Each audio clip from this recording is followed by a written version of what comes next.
Hi everyone.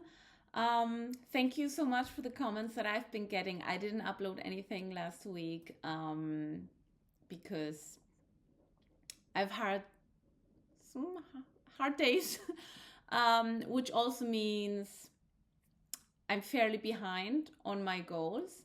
But still, it's week 4. I wanted to give an update because I'm still committed to do this. I might be crazy. I don't know. But so first of all, thank you for the recommendation for this series cartoons from Finland. I didn't know they existed. I've started watching them, and I don't understand a word they say yet. um, it's fine. So basically, my main activities right now are definitely Duolingo, and I'm learning some Finnish songs. And next week, I will record myself singing one. So if somebody wants to have a good laugh, that will be the video. Um, as for today, I think so. As I said, I'm lagging behind. I'm about 350 words in, which would put me in the category of I can order stuff in Finland, but I cannot have a decent conversation yet. Um, so when my trip starts, not on the plane because I will be with my kids, but as soon as I meet my friends over there, she will start recording me whenever I have an interaction. And I'm crazy enough to post it just to see if I manage to get to my goal, achieve my goal or not. But anyway, I have to say, anyone who has ever tried to start a language on Duolingo from zero, um, I'd love to know your opinion on this, but I think we might all be on the same page. I mentioned this on the last video. So, the one thing I really don't like about Duolingo is that they don't explain anything grammatically wise. um, so, I mentioned 2 weeks ago that I started, so the new tool I implemented was ChatGPT. He's helping me. I say he because my ChatGPT's name is Bruce. So I asked Bruce to please help me with the verbs, declining them, because Duolingo was doing a really bad job there. So that has been helped. So I learn a new verb and I just, I ask Bruce and he declines it for me and then I just learn it and that has been fine. And I think Duolingo gives you a really false sense of security at some points in which you're just doing so well. You think like, oh my God, I'm amazing. I know this language. And then when they got you there, they come with something new, which includes something that would need a grammatical explanation, but they don't give you the explanation. They just expect you to magically understand. So, what I have been struggling with, and anyone who speaks Finnish is going to start laughing, I'm going to assume, because that's what I would do if somebody would say that about Spanish or German or English. But really, when you have no one explaining you anything, and you're doing it by yourself with the help of Duolingo, ChatGPT, and YouTube, it's really weird. And it's this. So ChatGPT is telling me it's the partitive case. I'm gonna guess there are other cases because I asked them about these weird A's that magically appear at the end of some words.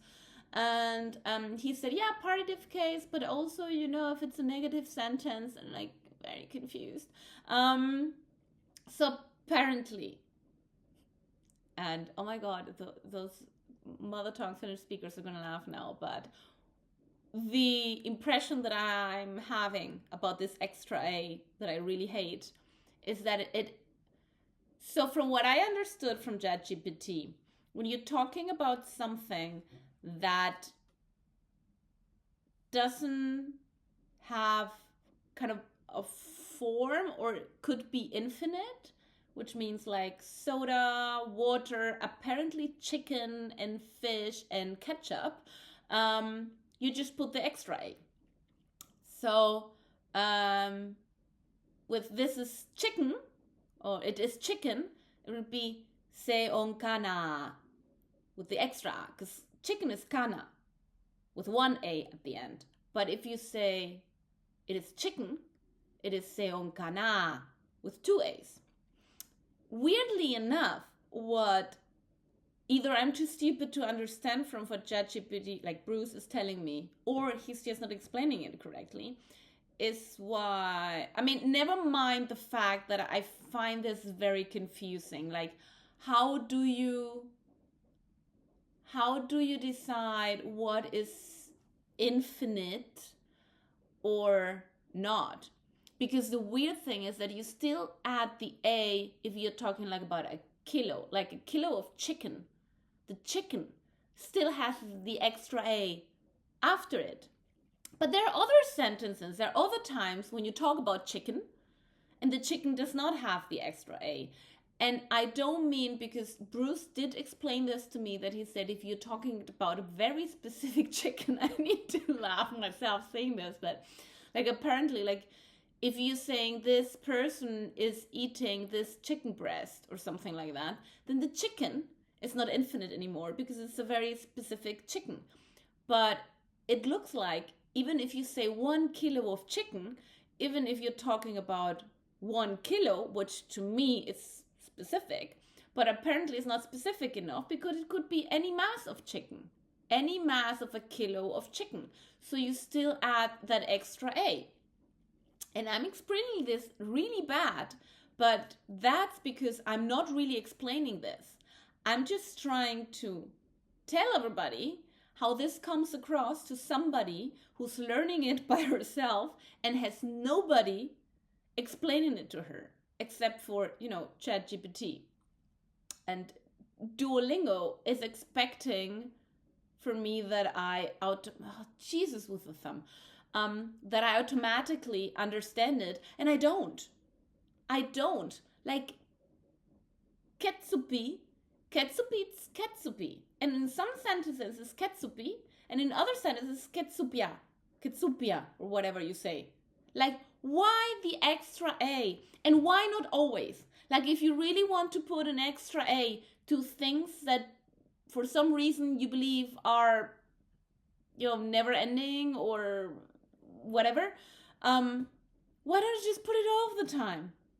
And then sometimes the chicken, I'm just gonna stick to the chicken, but it could be anything else.